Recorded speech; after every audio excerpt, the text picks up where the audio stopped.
भारत में स्थित एक ऐसी गुफा जिसके बारे में बहुत ही कम लोगों को पता है। जी हाँ, मैं बात कर रहा हूँ रामायण काल की बाली की गुफा के बारे में। वैज्ञानिक बाली की गुफा में घुसे थे। उसके बाद अंदर जो नजरें देखा उनके भी होश उड़ गए।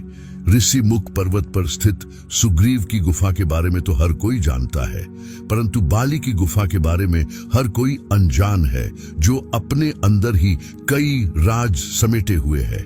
इसका पता जब वैज्ञानिकों को चला तो वे भी इसके अंदर गए और उन्हें कुछ ऐसे प्रमाण मिले जिससे साबित हो गया कि एक गुफा सचमुच में बाली की गुफा है। परंतु इस गुफा के अंदर से उन्हें ऐसा क्या मिला जिसके बाद उनके भी होश उड़ गए। चैनल पर नए हो तो सब्सक्राइब अवश्य करें और कमेंट में जय बजरंगबली जरूर लिखें। मित्रों, बाली को तो आप सभी जानते ही होंगे। वानर राज बाली इतना शक्तिशाली था कि लंका नरेश रावण को 6 महीने तक अपनी कांख में दबा कर रखा। लेकिन ऐसा क्या हुआ कि उसने अपने भाई से ही दुश्मनी हो गई, जिसके पीछे का कारण था वो गुफा, जिसे आज हम बाली की गुफा के नाम से जानते हैं। एक बार की बात है जब मायावी नाम के राक्षस ने बाली को युद्ध के लिए ललकारा। बाली उसके पीछे भागा और वो राक्षस भागते भागते एक गुफा के अंदर जा पहुंचा। बाली ने उस गुफा के द्वार पर सुग्रीव को खड़ा किया और उस राक्षस का वध करने के लिए उस गुफा के अंदर चला गया। तकरीबन 1 साल बीत चुका था और बाली इस गुफा के अंदर से नहीं लौटा था। सुग्रीव को बहुत चिंता सता रही थी, परंतु उसने देखा कि गुफा के अंदर से तो खून बाहर आ रहा है।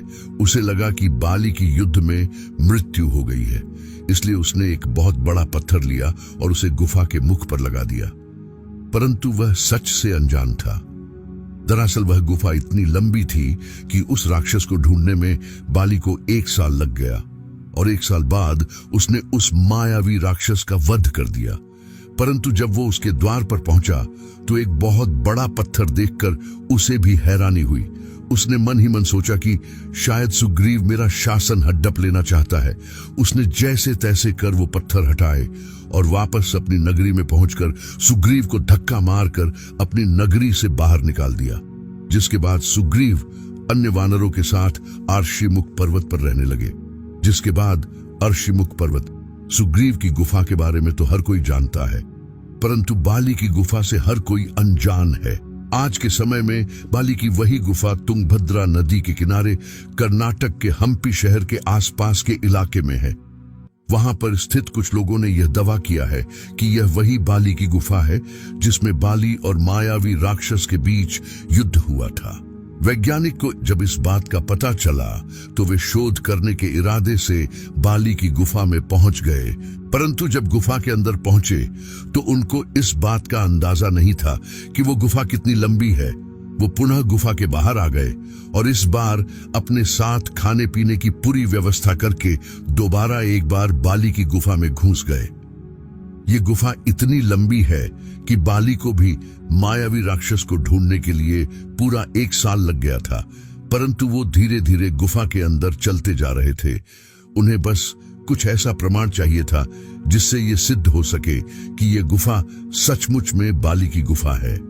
वे 2-3 दिन तक इस गुफा में विचरण और शोध करते रहे, परंतु उनके हाथ कुछ भी नहीं लगा। लेकिन ठीक 3 दिन बाद उन्हें अंदर से एक विशालकाय नाखून प्राप्त हुआ। वह नाखून कोई सामान्य नाखून नहीं था और ना ही किसी जानवर का नाखून था। वैज्ञानिक सभी हैरान थे कि आखिर यह नाखून किस प्रजाति का है जिसे रिसर्च के लिए लैब में भेज दिया गया। जब वैज्ञानिक उस गुफा के और अंदर पहुंचे तो वहां पर उन्होंने जो देखा तो उन सभी के होश उड़ गए। दरअसल उस गुफा के अंत में एक अलग ही भाषा में कुछ लिखा हुआ था जो किसी के समझ में नहीं आ रहा था। परंतु वैज्ञानिकों ने इस पर शोध किया तो उन्हें पता चला कि यह लिखावट तकरीबन 5 से 6,000 साल पुरानी है।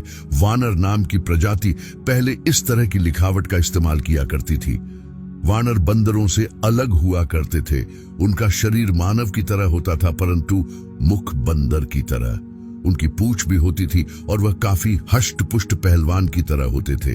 जब नाखून पर अच्छी तरह से शोध किया गया तो यह पाया गया कि वो किसी आम इंसान का नाखून हो ही नहीं सकता और ना वो किसी जानवर का नाखून है, क्योंकि मायावी राक्षस और बाली के बीच उस गुफा में युद्ध हुआ था, तो ये प्रमाण दिए गए हैं कि ये जरूर उस मायावी राक्षस का ही नाखून है।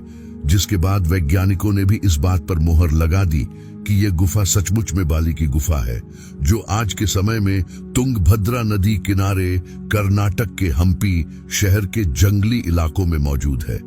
मित्रों, यह गुफा सिर्फ बाली के होने का ही नहीं बल्कि रामायण के होने का भी बहुत बड़ा सबूत है, क्योंकि कई लोग रामायण को सिर्फ एक मनगढ़ंत कहानी की किताब मानते हैं, लेकिन रामायण कालीन कई स्थान आज भी भारत और श्रीलंका में मौजूद हैं, जिसमें चाहे अयोध्या, चित्रकूट, राम सेतु, द्रोणागिरी पर्वत, रामेश्वरम धाम के साथ साथ कई ऐसे स्थान हैं जो रामायण को होने का एहसास कराते हैं।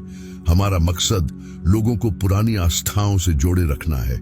आज के वीडियो में बस इतना ही। वीडियो अच्छी लगे तो लाइक करें और कमेंट में जय सिया राम राम जरूर लिखें। अगर आप हमारे चैनल पर नए हो तो सब्सक्राइब कर बेल आइकन को जरूर दबा दें, ताकि ऐसी ही रहस्य से जुड़ी जानकारी आपको दिखा सके। एक बार फिर मिलते हैं नए वीडियो में। तब तक के लिए जय हिंद, जय भारत।